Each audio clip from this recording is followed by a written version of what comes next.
Thank you for joining Wars of the Roses. As we continue with Part 8, the Kabbala and the Talmud, Part 1, Gnosticism and its Sources, from the Gnostics and Their Remains, Ancient and Medieval, by C.W. King. The origin of the Kabbala is placed by most authors much later than that of Christianity, and indeed it is not impossible that its doctrines may have received great developments after that epoch. Nevertheless, the elements of them go back to a much more remote antiquity. The tradition is that it was first committed to writing by Simon ben Yochai, who, being proscribed by Titus, concealed himself in a cavern for the space of 11 years, the whole of which he devoted to this work, in which he was assisted by the prophet Elias. The book of Daniel bears the most conspicuous traces of this antiquity, and to the attestation of this record are added other proofs, no less convincing. The idea of emanation is, so to speak, the soul, the essential element of the Kabbala.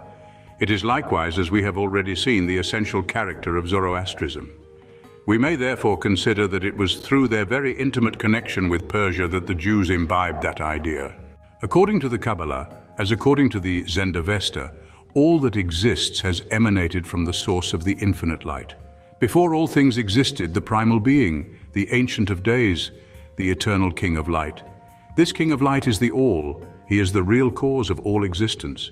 He is the infinite, Ein Sof. He alone is He, there is in Him no thou, but He cannot be known. He is a closed I. The universe is the revelation of the King of Light, and only subsists in Him. His qualities are manifested in it, variously modified and in different degrees. It is therefore His holy splendor, the mantle, as it were, wherewith He must be clothed in silence. All is an emanation from this being. The nearer, therefore, that any approaches to Him, the more perfect is it, and the less so does it become as it recedes from Him. This idea of gradation is eminently Persian. Before the creation of the world, the primal light filled all, so that there was no void at all. But when the Supreme Being, residing within this light, resolved to display and manifest His perfection, He retired within Himself and formed around Him a void space. Into this void He let fall His first emanation, a ray of the light which is the cause and principle of all existence, uniting in itself the generative and conceptive forces, being both father and mother in the sublimest sense, pervading all, and without which nothing can for an instant subsist. From this double force, designated by the first two letters of the name Jehovah, Yod-He, the IH, so conspicuously placed on some Gnostic stones, probably expresses this name, as being the nearest equivalence the Greek alphabet could furnish for the Hebrew letters. Emanated the firstborn of God, the tikkun, or universal type, Platonic idea, and the general container of all beings, united within Himself by means of the primal ray. He is the creator, preserver, and prime animator of the world. He is the light of light, possessing the three primitive forces of the Godhead, the light, the spirit, and the life. Inasmuch as He has received what He gives, the light and the life, He is considered as equally a generative and conceptive principle as the primitive man, Adam Kadmon. And as man himself is called the little world, or the microcosm, so this being, his type, is properly designated the great world, or macrocosm. In this, their Adam Kadmon, the principle of light and life.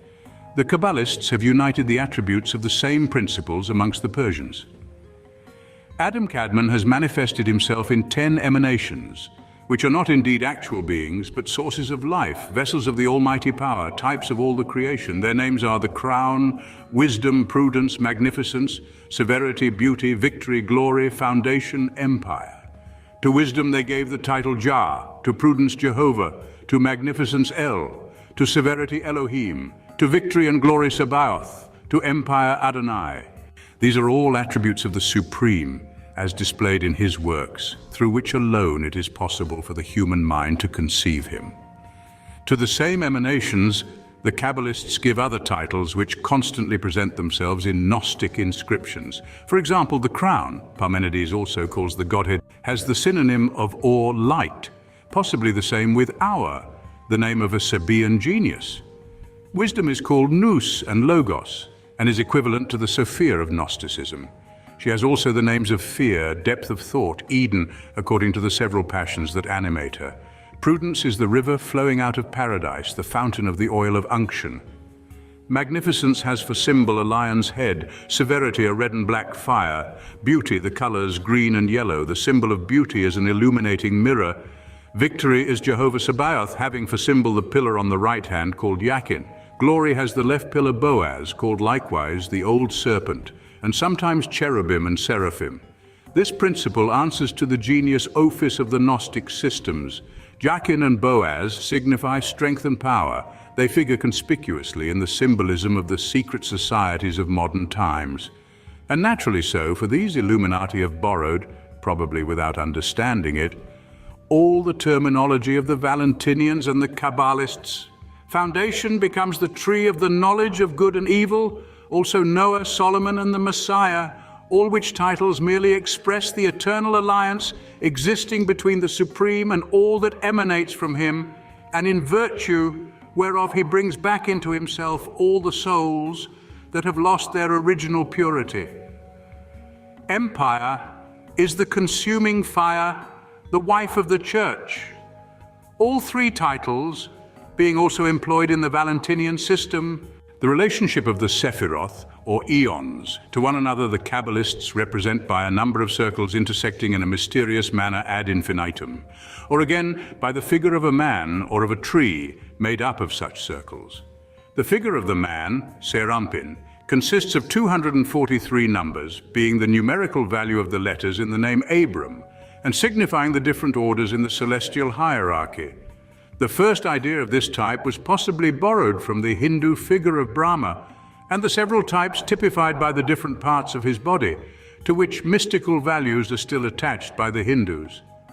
The 10 Sephiroth served as types or models for the visible creation, and from them emanated the 4 worlds, Aziluth, Beriah, Jezira, and Azziah, each world successively proceeding out of the one above it, and each in succession enveloping its superior. A theory this, possibly borrowed from Plato's description of the arrangement of the 7 spheres, as given in the Vision of at the end of his Republic, where he compares them to a set of the hemispherical bowls used by jugglers, fitting into and moving loosely within each other. These 4 worlds become less pure as they descend in the series, the least pure of all being the material world. But nothing is entirely material, for all subsists through God, the ray of his light penetrating through all creation, being the life of the life, and consequently, all is God. This universal all is divided into 32 gates, the elements or energies out of which all beings are formed. The world Aziluth is inhabited by the Pasuphaim, the purest emanations of the deity, having nothing material in their composition. Beriah is possessed by an inferior order, who are the servants of Aziluth, although still immaterial creatures. Still lower are the inhabitants of Jezira, to which world belong the cherubim and seraphim, the Elohim and the Bene Elohim. But Azziah is peopled by gross material existences of both sexes, the Qliphoth delighting in evil, whose chief is Belial. These last beings are full of ambition and ever at war with the pure spirits of the superior worlds, whose empire they unceasingly endeavor to usurp. The 3 superior orders just described answer to the Amshaspans, Ezeds, and Fravashis of Zoroaster, as do the Qliphoth, in their vast numbers and malicious nature, to his devs. This discord did not exist in the beginning. It was the result of a revolution in heaven called the Fall of the 7 Kings, from whom the Creator, as a punishment, extracted the principle of good and light, and bestowed it upon the inhabitants of the 3 superior spheres. The author of the Book of Enoch alludes to the same legend. Over these fountains also I perceived a place which had neither the firmament of heaven above it, nor the solid ground underneath it. Neither was there water above it, nor anything on wing, but the spot was desolate. And then I beheld 7 stars like great blazing mountains, and like spirits entreating me.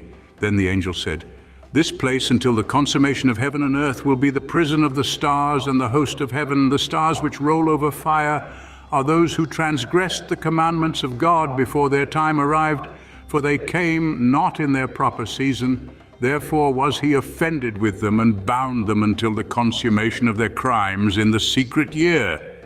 Chapter 28. This last notion is common to many forms of Gnosticism. The Ophites make Achamoth extract from Ildebarth and his 6 sons the inherent ray of divine light in order to bestow it upon man. Again, the Pistis Sophia represents 2 great angels, Melchizedek and Zoroaster, a gatherer of light, making their annual rounds through the rebellious eons of the sphere, zodiacal signs, and squeezing out of them all the rays of divine light that are still left in their composition, which having been all extracted, the fullness of time and the kingdom of heaven are come.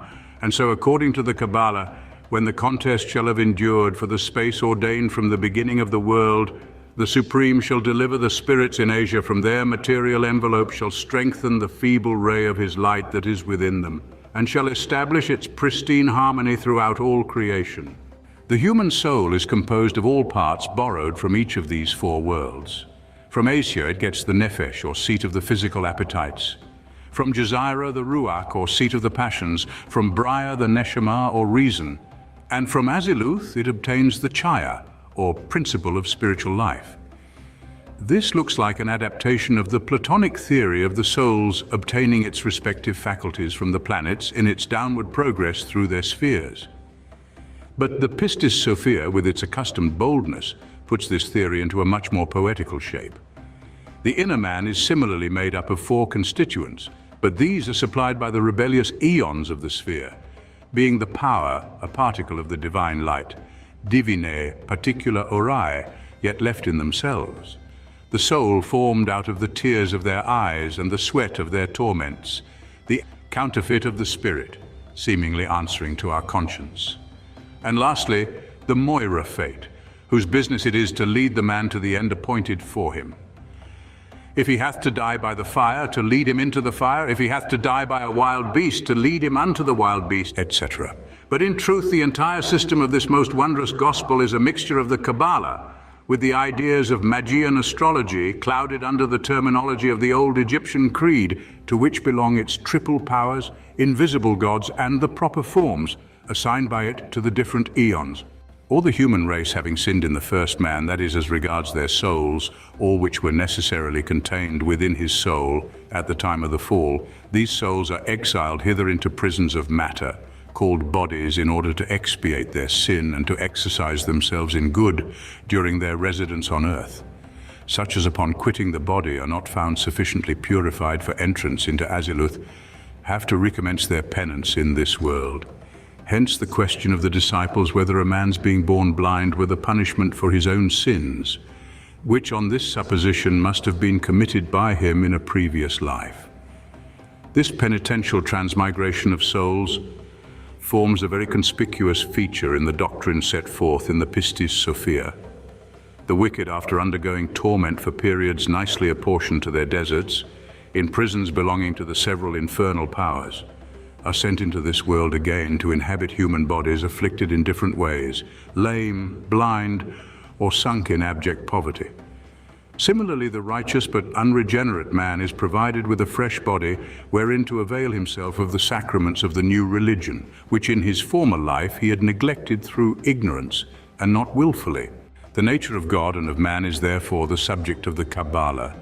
The government of the creation is set forth in the Talmud, the doctrine of which concerning the nature of the angels is extremely important for the understanding of much in Gnosticism.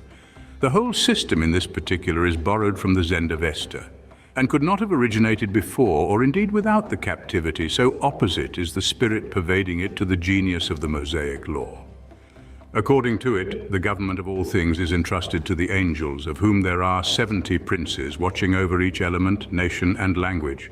Thus Jehuel is the prince of fire and has under him 7 subordinates: Seraphiel, Gabriel, Uriel, Temanael, Shimsael, Hadranael, and Samiel. Again, Michael is prince of water, and similarly attended by 7 inferior spirits. Moreover, there are an infinity of angels yet lower in degree, guardians of the various animals, plants, heat, winds, rains, etc. There also are others presiding over the passions of the soul, fear, grace, favor, love, and so on.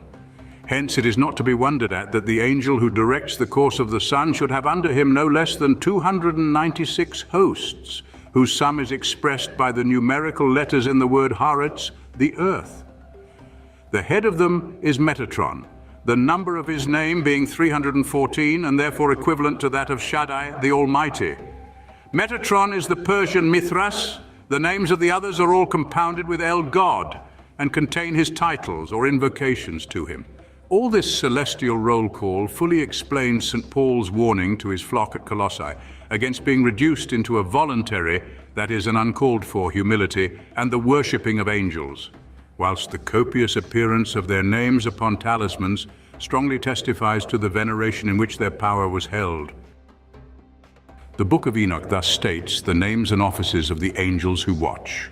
Uriel presides over clamor and terror.